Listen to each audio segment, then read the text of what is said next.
Am I the asshole for asking my friend to stop requesting free massages at my home studio? I'm 24F, a professional massage therapist, and this job is my passion. I love helping people feel better, easing their stress or pain. It's like solving a puzzle that leaves someone smiling. After years in spas, I built a small studio in my home, balancing in-home sessions without calls. It's my dream job, and I'm proud of the business I've created from scratch. My friend, 30F, knows how much I love my work. But lately, she's been texting me almost weekly, asking to come over for a quick massage because she's stressed. These aren't quick, they take 20-30 minutes, plus setup and cleanup, and she never offers to pay, even a small fee for supplies. It started disrupting my schedule, especially when I'm preparing for paying clients or outcalls. I've hinted I'm busy, but she will never take it seriously. Last week, I had a packed day and told her I couldn't do a free session.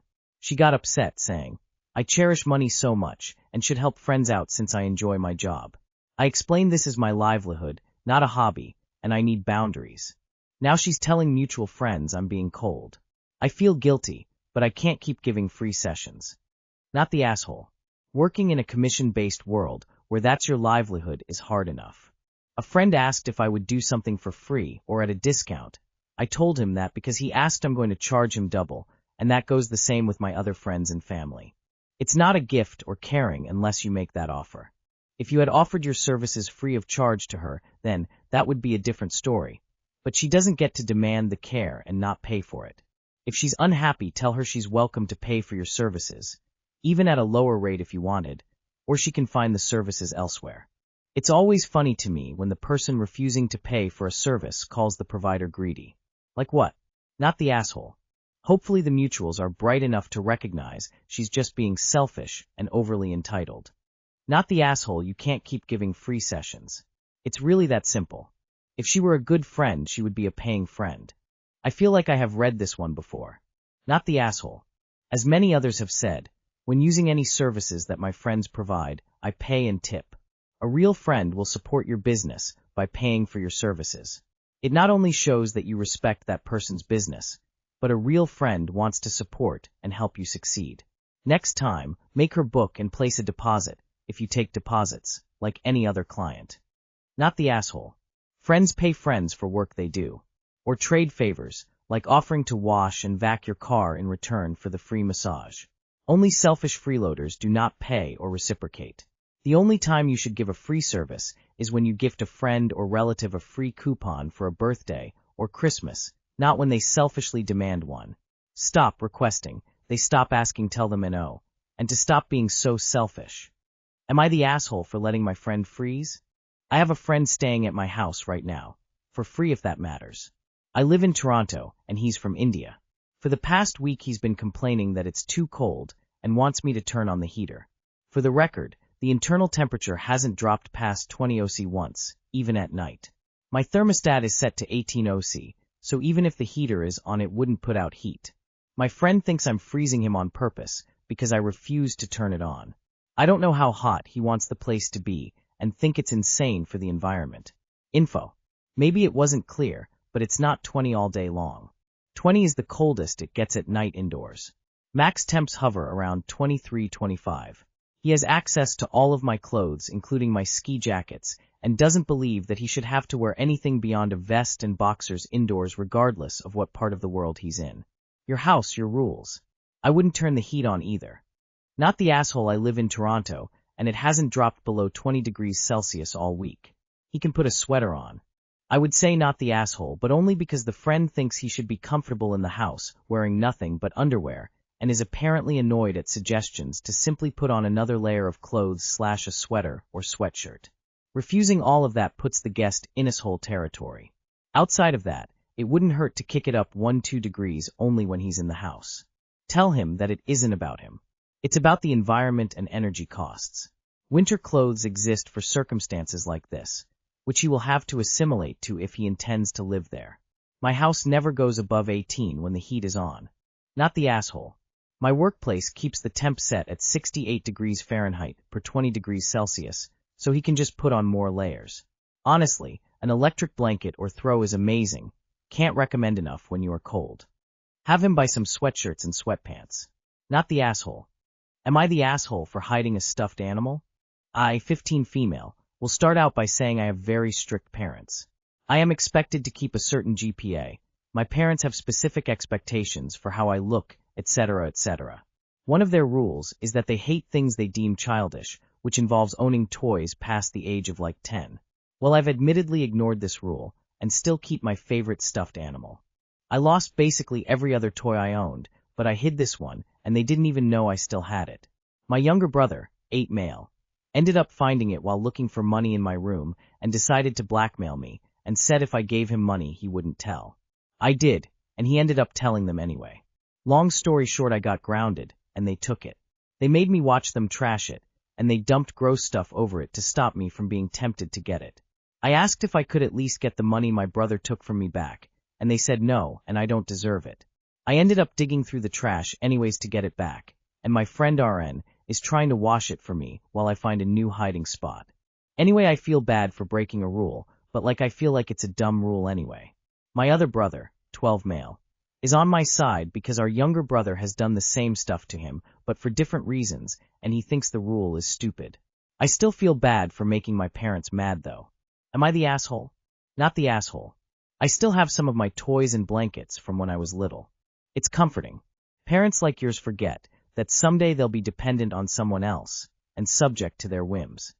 Not the asshole sounds like your parents are going to wonder why you won't let them control your life once you move out. Not the asshole. I say this as a grown-up who has no contact with her parents. You need to have an escape plan ready to go the second you can. This behavior is not normal and will continue into your adulthood unless you say no more. As soon as you are old enough and safely able, leave. Become your own person, not who they want you to be. You can be successful and own toys. You can be successful and play video games. You can be successful and still act like a kid. Not the asshole. It should be clear by now that your parents are literally monsters. What they are doing is abuse, and it is not a sign of love. It would be harsh to say that they don't love you, but it would be totally wrong. I'm in my 30s and still have stuffed animals, a couple of which I still sleep with every night. You're not the asshole, and your parents sound too strict. I'm 21 and still have a lot of my childhood stuffed animals, plus all my model horses. I dread the day I have to get rid of them, for space, because I doubt an apartment or yacht would have enough room for them all. I honestly still want to buy more, but I know I should chill out since I have so many. It's really strange that your parents are hellbent on getting rid of stuff like that. And the fact they made you watch as they trashed it completely unnecessary and abusive. I hope it gets fixed up for you. I would definitely try and get a job ASAP, so you can get out of there as soon as you turn 18. Am I the asshole for yelling at a kid not to touch my cat? My cat Patches just turned 14 recently and was diagnosed with asthma earlier this year. I take her to the vet every few months for an antibiotic shot that seems to help her breathe better and avoid making her have to go through being on an inhaler. Anyway, the last time I took her to the vet, I had her out of the carrier in my arms. The staff was fine with this, since there was no one else in the room.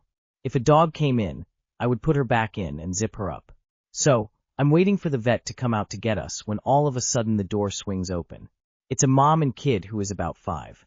They don't have a pet with them, so I'm guessing they're there to pick something up. Patches is startled, but doesn't go back to the carrier, so I just continue holding and petting her. While the mom is at the counter talking to the receptionist, the kid looks my way and immediately shouts, "Kitty," and starts to run over to me. That makes Patches jump back in her carrier because she doesn't like small children because of some bad experiences when she was younger. I'm starting to zip up the carrier when the kid tries to pet her. Without thinking, I yell out, "Don't touch her." The kid backs up and starts crying cause I yelled, but I'm more focused on zipping my cat in. At this point, the mom turns around and stomps over to me fuming. How could I yell at her kid and make her cry? It's just a cat. She's only a child. I should just let her pet the cat. I tell the mom that her kid has no right to touch my cat, shouldn't be running over to people's pets and expecting to pet them without permission because that's just asking to get a scratch or a bite mark, and she needs to teach her kid how to approach animals the right way, etc. The mom doesn't say anything back and just takes her crying kid and picks up her stuff and gives me a major stink face when leaving. I got through my appointment without any other interruptions, and no one in reception really have any comments on it. I later told a friend about it, and was told I was too harsh on the kid and shouldn't have made them cry. That I could have approached it more delicately. I don't think I did anything wrong because I was protecting my cat, because a lot of kids don't know how to handle and treat animals in my experience. I don't know, am I the asshole here? But you especially. Why is your cat not secured, and why is your immediate reaction to yell? You need to control your emotions. I can understand if you said it over and over, but the first thing to come out of your mouth is yelling? Please face with rolling eyes. Mom needs to control her child, who know if the cat would hurt the child or get it sick, but you overreacted massively. Not the asshole, no. Vets especially are scary for animals, and pets can be sick or injured, and it may not be obvious. You did the right thing no matter whose feelings were hurt. Seriously. Not the asshole. Yelling just happens if you are saying something in a rush depending on the situation. The mom needs to teach her kids not to touch people's pets without their permission, along with not running at an animal. I'm sure if the cat scratched she still would have blamed you. It's a lose-lose situation here, I'd say. Not the asshole. Both of you had a duty to keep your dependent safe. If the cat would have tried to pounce her kid, would she have been expected to politely explain to the cat that her child wasn't prey? No, she would have had a fit. You did the right thing and hopefully taught the kid a lesson on how to act. Your cat is lucky to have you as a parent. Not the asshole. One of the greatest gifts my husband and I have given our 6-year-old is how to approach animals. That starts with asking they're human if they can be pet and accepting the answer. Keep your cat in the carrier at the vet's office. Full stop. I'm shocked that you have a vet that allows your cat out of it. It's a disaster waiting to happen.